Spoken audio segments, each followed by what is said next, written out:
Naisip nyo rin ba kung bakit sa dami ng bundok sa Pilipinas, hindi tayo kailanman nakakaranas ng totoong snow? Marami sa atin ang nangangarap ng isang White Christmas. Pero ayon sa siyensya, sadyang mailap ang niyebe sa ating kapuluan. Ang dahilan? Ang ating lokasyon. Ang Pilipinas ay nasa tinatawag na tropical zone o malapit sa Ecuador.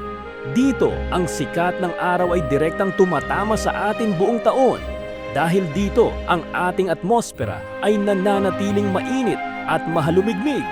Mga kondisyong kabaligtaran ng kailangan para mabuo ang snow. Pero paano ang bagyo o Mount Pulag?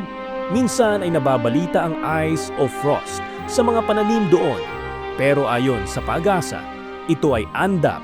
Ito ay moisture sa lupa na naninigas dahil sa lamig ng madaling araw. Magkaiba ito sa snow na nabubuo sa loob mismo ng ulap.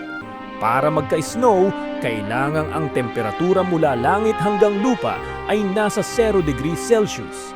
Sa Pilipinas, ang freezing level ay nasa 15,000 talampakan. Mas mataas pa sa tuktok ng Mount Apo.